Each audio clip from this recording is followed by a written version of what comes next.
Okay, so, hi. I'm gonna be showing you guys a really cool tutorial today.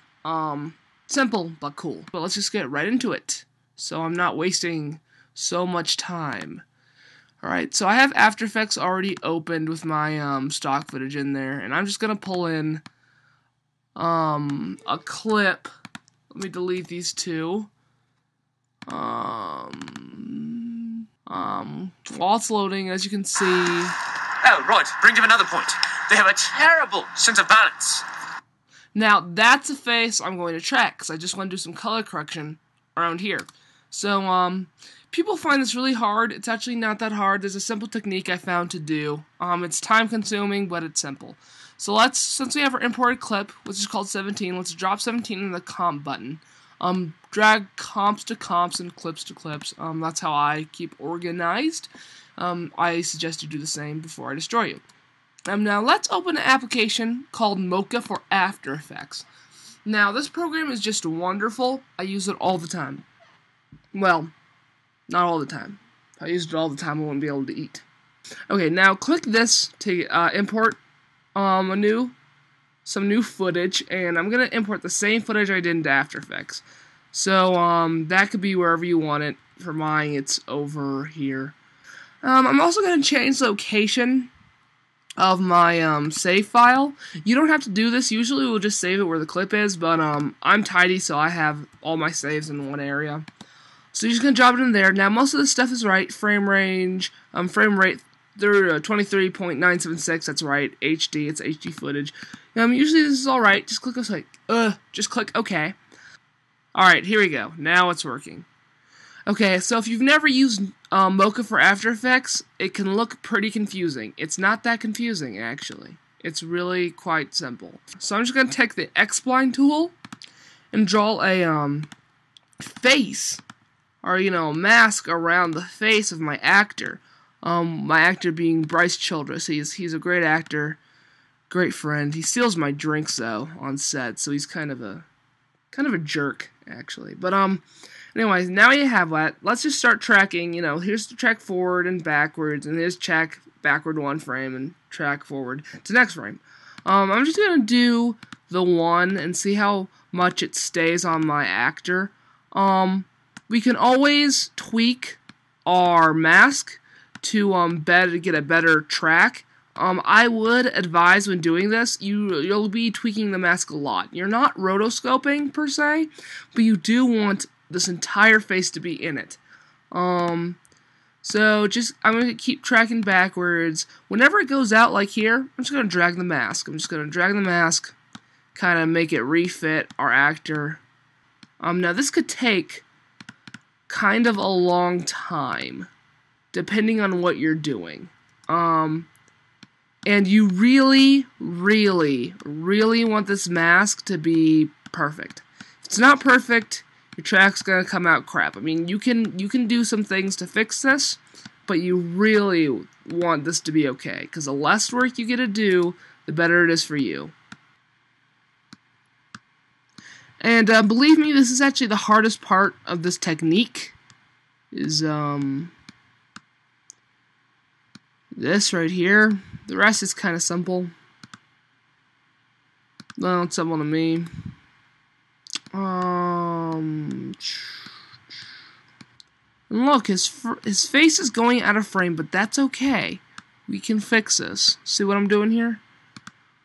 Yeah, look at that. It gets all clear. Awesome. You really want your clips to be clear as possible, but you really want to leave the motion blur in your shot as well, just to make it believable. And that's always the key. See how right there, that very last frame, things get messed up? That's problematic. I'm gonna probably tweak this mask, maybe even make it bigger so it's around the arm, just so it doesn't do that, because it freaked out at the end. We do not want that, even if it's the last frame. If you have to, sacrifice your last frame. If you don't have to sacrifice your last frame, don't sacrifice your last frame. Because you really don't want to do that. So what I'm going to do is I'm going to go export tracking data. Now in CS5, the CS5 version, you have a lot of different stuff. I use After Effects corner pin corner pin only supports blah blah blah blah blah text.txt file. Alright? Say copy to clipboard, not save. I'm gonna go into yeah, I know I have a lot of programs open. Let's quit mail. Who gets mail anyway? Go to this and now what I want you to do is I'm gonna use something used by Andrew Kramer of Video Copilot. He does this a lot, but people don't usually use it. And especially not for this. Make a solid, call it a face tracking data, or data, if you want to be weird. Now, go to the very beginning of the animation and press Command V, because you copied it to your clipboard. What that does is that takes all that data we copied to our clipboard from a Mocha and puts it in wherever our cursor is on whatever we have. And adds this corner pin data to it and keyframes it. Don't touch it, really, but this is what it does. And as you can see, that was our track. It kind of follows the face pretty well, but it's not perfect. And you're probably asking me, why the heck is there a black solid thing following this guy's face? Well, it'd be awesome if you wanted to do like, don't look at his face. He was arrested for stealing a bunch of marijuana on the border. He got caught. It'd be great for that, but that's not what we're going to do. What we're going to do, because we're going to make this kind of look ominous, kind of like he's a dead zombie. So what we want is, let's make another new, go to new layer, select null object from the drop down. Now I have it already typed into effects and presets, but you want, it's under Video Copilot, corner pin to null. If you don't have this, just go to Video Copilot here. And it's actually somewhere. He has it in a tutorial too. You could probably find it going there, but this is taking too long, so I'm just going to continue with the tutorial because I'm kind of in a bind. I really want to keep this tutorial fast and simple and to the point. So drag corner pin to null onto the null object. Now you have something called corner pin. Don't mess with this stuff. This stuff is fine. Go to your layer, and you want to select the face tracking layer, the one you applied the null to. Now, if you just turn off the face tracking layer right here by clicking the eye, you can see that that null now follows the location of the tracking data. So I'm going to just kind of move this a little bit to his face. As you can see, it follows pretty okay well. Not the best. I'm not going to say it's the best because this technique is pretty hard.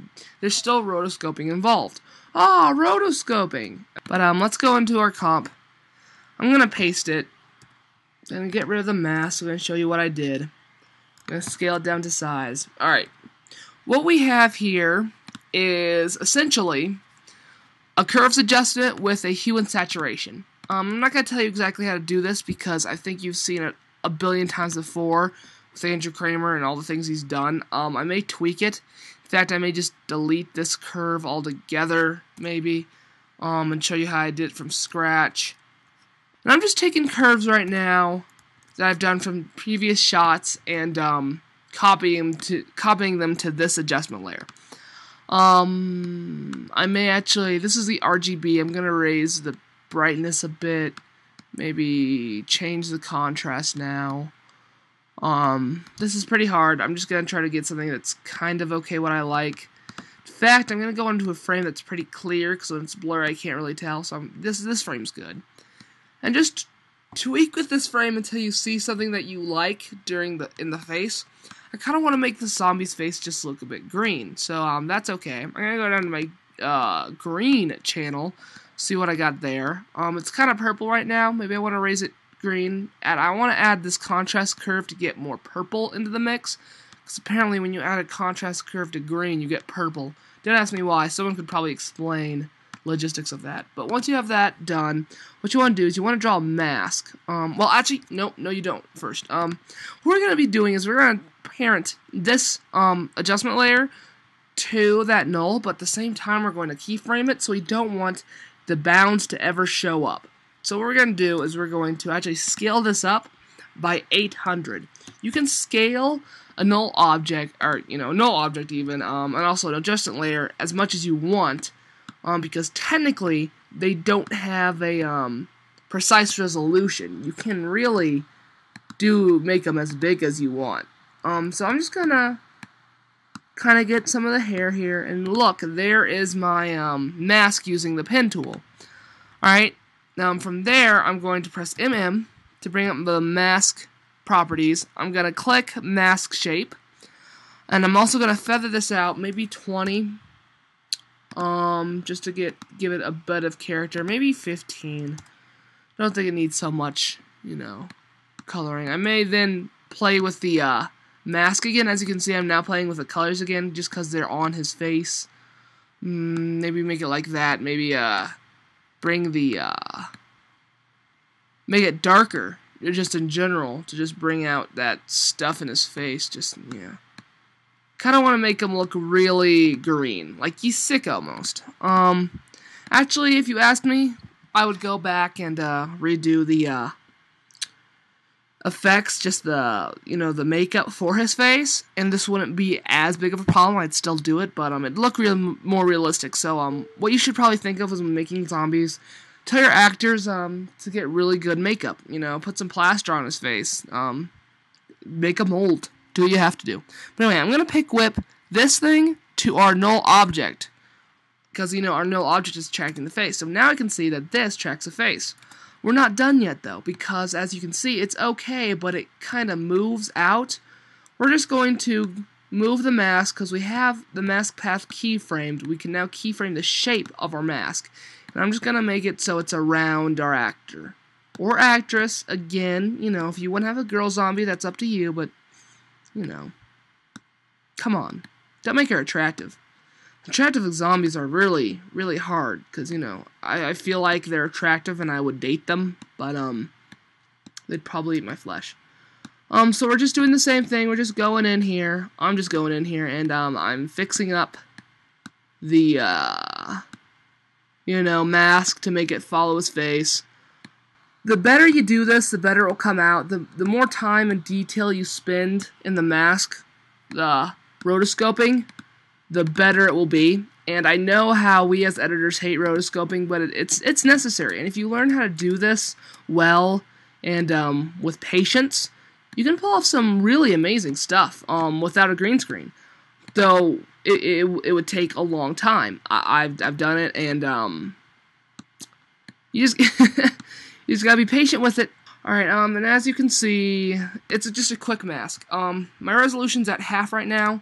So if we just RAM preview this, as you can see, it's okay. The mask is staying on there pretty nicely, and it's pretty good. Now if we just deselect everything, turn off my null object, as you can see, there's a zombie greenish face on there, and you're probably going, well, that didn't create, that much of a difference. Well, when I turn it off, so you see what it looks like when it's off? Like, you can see that you get so much more definition with it on. That's when it's off, when it's on. See the difference there? Most people won't, but it's a subtle difference that really changes. That brings up production value. It really does. It makes them really look dark, ominous, and stuff. Now from here, I'm going to apply the finishing touches, which is just some color correction. Now, I'm taking the color correction that I've already done from the other layers, because why recreate color correction? I'll tell you what I did, though. The first layer, let me turn off the first one. This is just a, let me select it. It's just a circle mask. If I press MM, I have it set on subtract, so only the outside is, getting, awesome. Then, I feathered it out to about, 550, 540, 540, to make it really feathered. The opacity is the same, the mass expansion is the same. Then I came up here, and, I actually just made, two things. You can do this either way. I took a curves adjustment, and I just brought the color of the RGB down. Then I thought to myself, I still want to make it darker, so I went to hue and saturation and dragged the master lightness down. And what this does is, makes it goes from black to white. And I think I had it set at negative 25. And that just creates a very nice vignette kind of look around the edges. Vignette. It makes it more intense. From here, I added also just the color correction. And if I shut off the vignette, well, you see, it's just a green color correction. If you look at the red channel, I left the red channel where it was. I added a contrast curve in the green because what I've learned, and this is a cool fact that you can take with you, people use different light. People call them light gels on, if you have different types of lights. So if I had a light setup right here, I'd probably put up a green gel, because green in video and cinematography kinda symbolizes tension.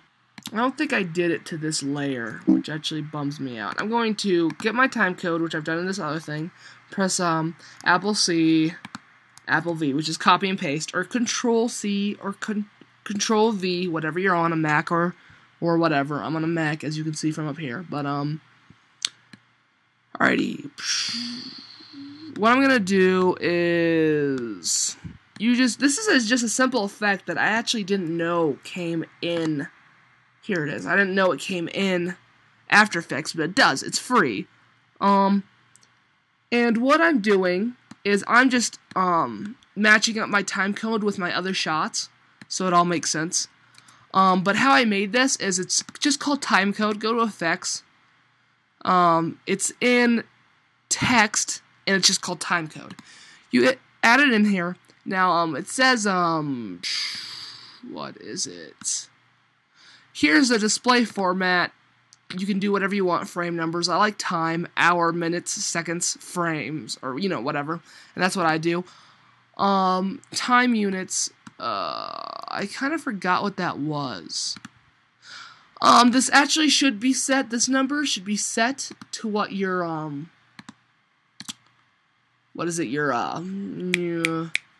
your composition is set to. So go to composition settings, and mine is cinema. I have it set to 23.976. Okay, and this is set to 24.976. That's actually incorrect. You want to set it to 23. And as you can see, there it is. It's so cool. You can also set up the text color and the text size, and then you can set up where it is by this little dot. It will always be right there, but I had it where I wanted it, right in the corner. Also, you can click this thing and bring up title safe to make sure it's title safe, and I put it right in that box. So as you can see, the finished product looks like this.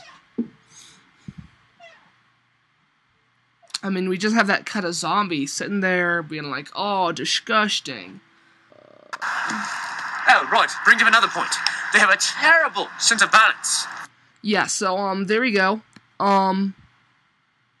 That's what it is, and the final thing you have to do is export it. So, and that's about it. Now I showed you how to do this awesome, quick thing with Mocha. Hope you liked it. Hope it wasn't too long. Awesome.